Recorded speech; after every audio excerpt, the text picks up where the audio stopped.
I'm Gareth Everson, and on today's episode we're going to be talking about the three main systems in your business and the processes that sit underneath them. But specifically, we're going to be talking at a high level about those systems that you need to have in place in order to run a successful business. So let's get into it.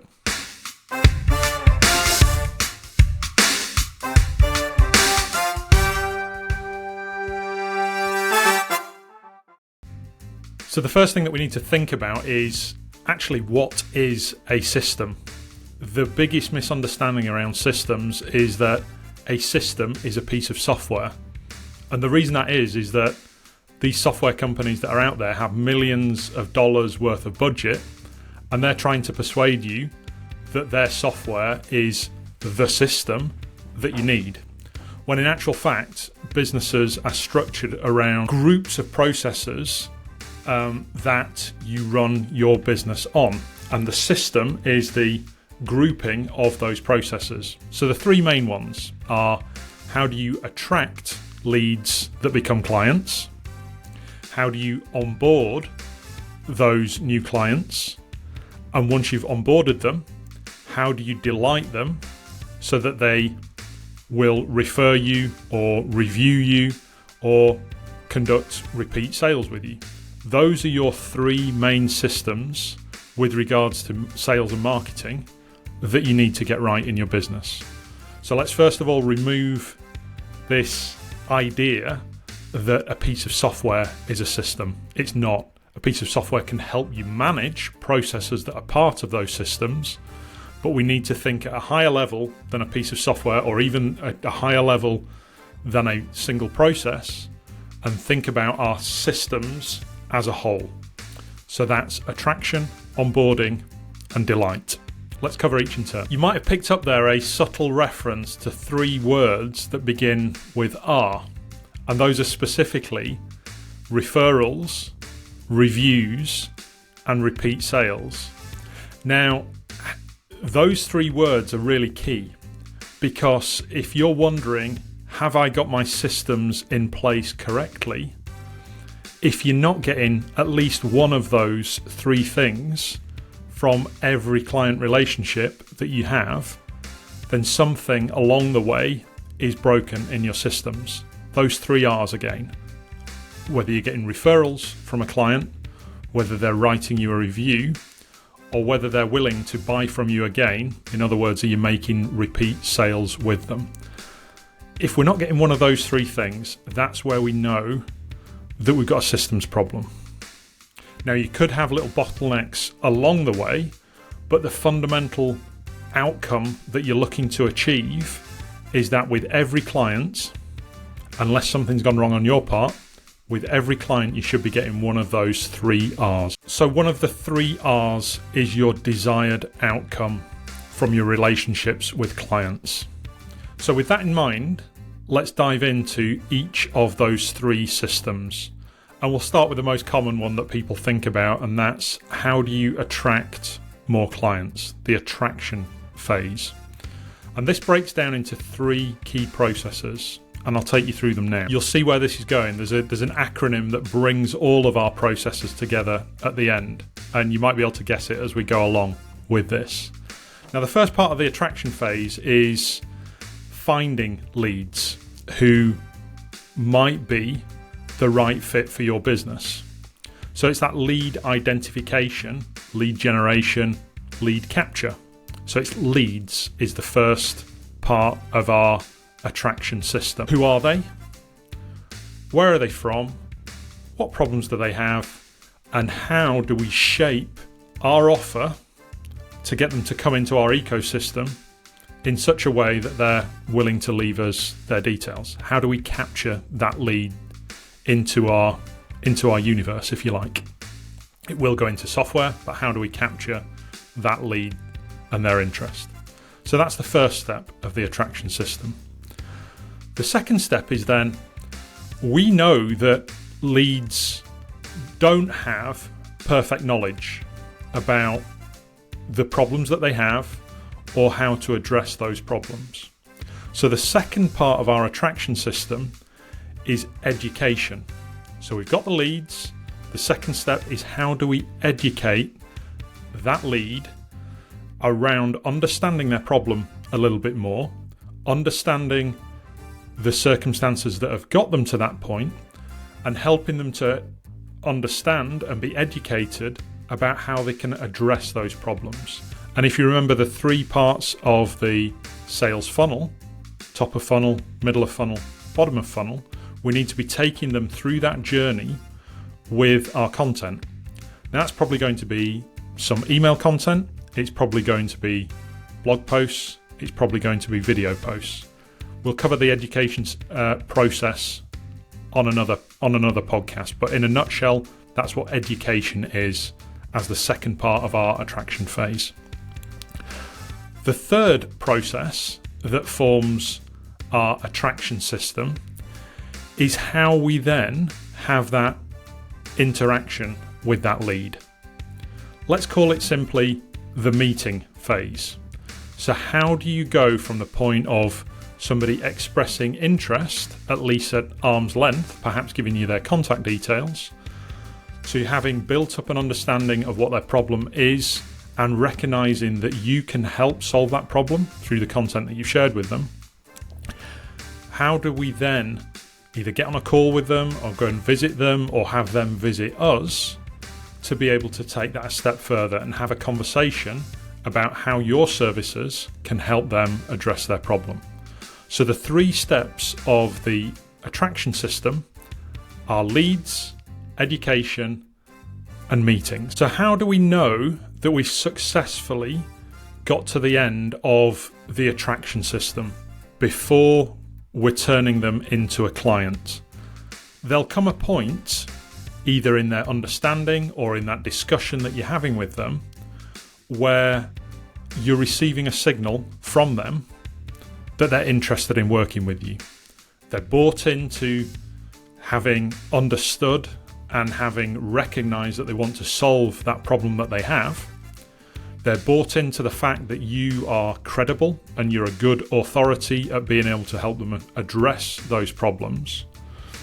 And you've got the rapport with them that you might want to do something further. You've also qualified the fact that they've got the budget to be able to address that problem with you. So you've had some sort of conversation around a rough scoping of costs to help them solve that problem. Once you get to that point, that's where you know that the attraction processes, should I say, that form the attraction system have been completed successfully. That's where you can move into the next processes and system, the onboarding system. So they've got clarity in their mind that you're the right person, that they've got the budget to be able to address the problems that they have, and they want to work with you. You then need to make them an offer to be able to do that. Now that might be a proposal, it might be a quote, it might just be a verbal confirmation, it might be just sending them a link to buy something online from you. But in one way or another, you're making them an offer to work with you that doesn't surprise them, that addresses all of those concerns that they have in their mind of everything that's gone before, everything that they've learned from you before, every conversation that you've had around how you can help them address their problems is summarised in that offer. So there's no surprises as part of that when you make them that offer. It's a logical next step. And the offer is the first process as part of the onboarding system. If we fail to get that right, then you might not hear from them again. And if you're making that offer too soon, you probably haven't finished the attraction system as part of that journey that they're on with you. If you're making it too late, they might have gone somewhere else. So timing the offer at the right point in time is ever so critical. The next process as part of the onboarding phase, once they are at the point where they've signed up to your offer and perhaps even paid you a deposit or paid you in full, is the new client process. So how do you welcome that new client into your world in such a way that there's no mismatch of expectations from the conversations that you've had before as part of that journey that they've been on from being a lead through that sales process to buying from you? How do you welcome them on board without any missed step in that process? This is the key one where there's the biggest cliff drop usually between somebody's expectations and the reality of what they're getting when they first become a client of yours. Again, we'll cover the new client process as part of an own dedicated podcast on this, but I just want to raise that to you. The next part of the onboarding system is once you've started working with somebody and once you've started interacting with them, and this can be any setting, there'll probably be other things that come out of the woodwork, other problems that they're facing that perhaps you've not discussed before, or they've come up as part of that new client onboarding experience. So at that stage, you might recognize that in order for them to get the outcomes that they want to achieve, to address the full list of problems that they have, you might need to offer some sort of add-on services to them in order to completely fulfill their needs to address the problems that they have, either in their life or in their business. And that's the third process as part of the onboarding. They might not have addressed that with you, and there might be some sort of expectation that you were going to bring it up with them in the first place, or they might not have known that there were those problems kind of underlying the main problems that they're experiencing. But in order for them to be delighted, as in the next system that we're about to move on to, that you've been able to address the problems that they have, you probably want to be looking out for, in an ethical way, ways to offer add-on services that completely solve the problems that they're experiencing. So in terms of that onboarding system, we've again got three processes that sit underneath it. We've got the offer, we've got the new clients, and we've got the add-ons for new clients. So O, N, and A. Have you worked out what the word is yet? You will do if you haven't done so in the next two. So if you've done those first 6 processes correctly that form those first 2 systems, the attraction and the onboarding systems, if we've completed all 6 of those steps, at that stage, we should be getting to the point where we know exactly how we can turn that client into a raving fan of ours and do one of those 3 success measures, one of the 3 R's. So what we need to then move into next is the delight system. And the first part of that is delivering what we say we're going to deliver fully and completely, and to meet the client's expectations of what we've agreed, and in a way that solves the problems that they have. So the first part of the process of delight is to deliver what we've promised. If we do all of that, and we do all of that successfully, not just the things that we promised to do when we made our offer, but also the things that we've then subsequently agreed to do with the add-ons, if we do all of those things and the client is happy that we've closed all of those things off, then they're probably happy to give us some form of endorsement that we've achieved our objectives. And that endorsement falls into one of those 3 categories. And we should have been priming them for this in the first instance, because they've probably come into your world on the back of certainly 1 or 2 of these particular pathways in the first place. One is that they'd be happy to refer us to somebody else. That's the first R. The second one is that they'd be happy to leave us a review, whether that's on Google Business Profile or Google My Business as it used to be called, or a Facebook review, or a LinkedIn review, a LinkedIn testimonial, to use the correct term. Something like that. Leave a recommendation for us so that others can see it and we can share that with others. Or the third thing might be that they recognise that having worked with us, there's actually some other things that you can help them with, or that they might want to continue working with you, and we call that a repeat sale. So somewhere down the line, or perhaps even as a continuity piece, they want to work with us again. allow us to make a repeat sale with them. So one of those 3 R's is our outcome that we're looking to achieve with the 8th and final process, that's endorsements. If we're going to get one of those, we obviously need to have all 7 processes and those 2 full systems before them completed, so that somebody is happy to do one of those 3 things with us.